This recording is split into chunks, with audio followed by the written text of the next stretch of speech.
little rinse. Trying to keep it small for you. Okay, appreciate that. Trish is coming home soon. We don't want to get into too much trouble. Gonna get me in trouble if the pours get too big. Oh, man.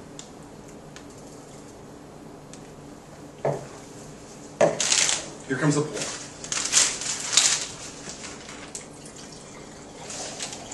Oh, I'm looking forward to, so on Cellar Trek myself, so the weekend before Thanksgiving, we took a big trip around the Willamette Valley, like we talked about. It's a good time to do some tasting. We tasted a whole bunch of wines, had some good experiences, and we're going to be having notes up, through Cellar Trek. We're going to link it to the Facebook site like we always do, and hopefully you enjoy those. A little chance to see what we think of some of our local producers. Yeah, Oregon's where I started. There's a lot of good wines in Oregon, and I've actually gone full circle with my tasting recently. Like, I started out in Oregon and was really focused on Oregon for a long time, and then sort of got this vogue, I don't even know, like this infatuation with France, and was hard up for Chenin de Pot, Bordeaux, and I've kind of realized I just don't know crap about Oregon. There's a lot of producers here, and so I've been really working trying to some of them taste all of them. Yeah, and some are making really good, amazing wine. Yeah, and so that's kind of been more of my focuses lately. I've kind of laid off the French and Italian wine so much, and going back to my roots. Yeah. So. Earthy. Yeah. Definitely a little stemmy components coming on, but like, that good plummy Cabernet fruit. And the fruit's a little more subdued. This nose strikes me as something more complex, and I even buy that this might be a little more fancy wine based on the nose alone. Yeah, the oak is almost like, it's non-existent, but you get the vanilla from it, right? Yep. That and sort of the smoothness. And the blackberry is just a hint. It's like just a touch of blackberry, but it's not this overwhelming, like crazy fruit coming through. Right.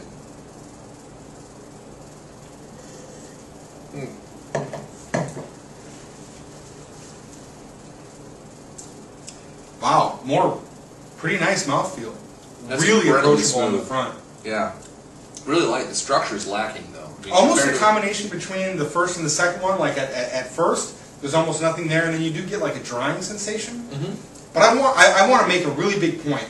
Out of reasonably priced Napa Cabs, for all three of these to not have that oh my god tannic grip on the back on the finish is really impressive. I mean, I think almost any of you watching this have had that experience with red wine before. Even if you don't know what varietal you're drinking, you're like, oh, this is what red wine does. It's got that going on. Not one of these is doing that to me. That's true. That's true. These have all been open for about 3 hours. Like, I just popped the cork, and that's where they've been sitting. So. And you pour a little bit out, right, too? Yeah, just a little bit, so get it below the neck. A little more surface area. And I mean, but this is what you should be doing with your hearty red wines. You should be opening them beforehand, not right with dinner, and letting them get a little bit of airtime beforehand, because it will smooth the wines out a little bit. It'll help take out some of that grip or whatever. One of the internet guys that we spent time with on the forums has his signature as friends don't let friends pop and pour. There you go. Have a decanter, have a Venturi, do something to your wines before you drink them, at least the red ones. Because, I mean, if you're talking Cabernet or Merlot or any sort of Bordeaux, it definitely needs some air. It's not ready right out of the bottle. Yeah. Anyway, advice.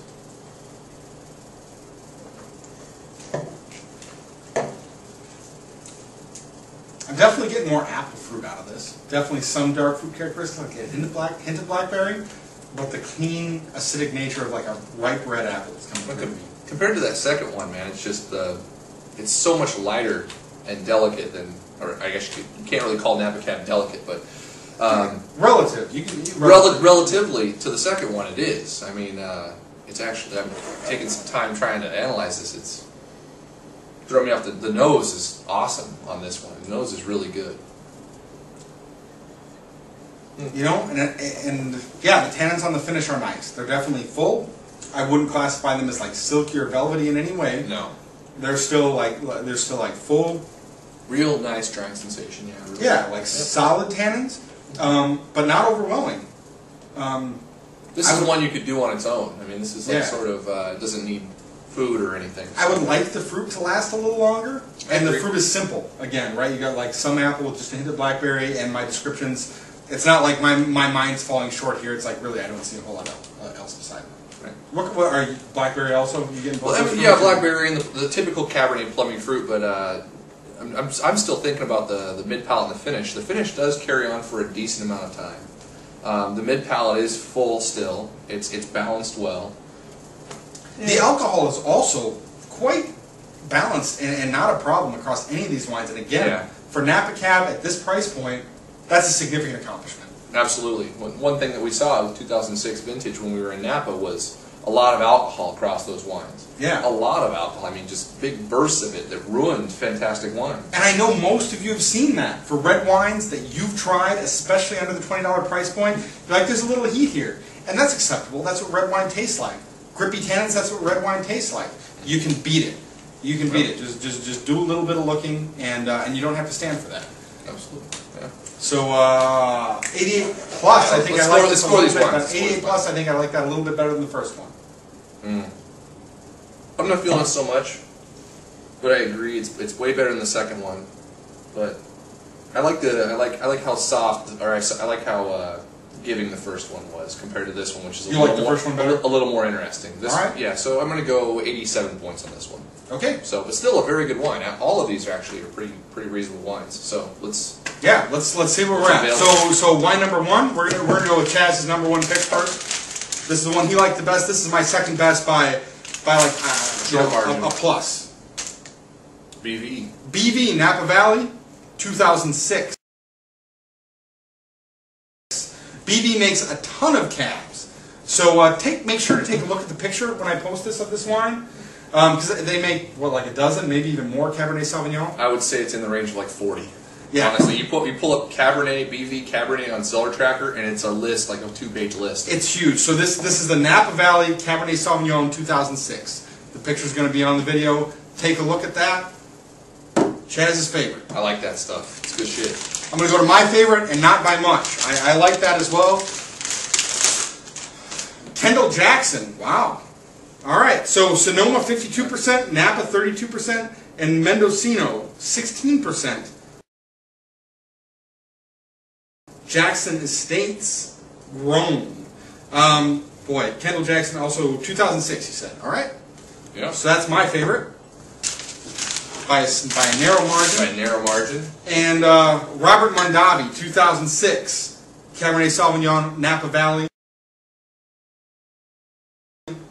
Also, a little bit less. Still totally drinkable. Yep. But in the same price range, we'd go with these two. Absolutely. And this one was the most expensive, actually, out of the two. This one was like $21 retail. Nice. $15 retail and $18 retail, or $17 retail. So, yeah. There we are. Surprising. And Cellar Tracker actually is, we already scored this wine. Yeah. And we both scored 88 points when we were in Napa. Wow. Which is funny. Consistency. That makes us look like we know what we're doing. Good point.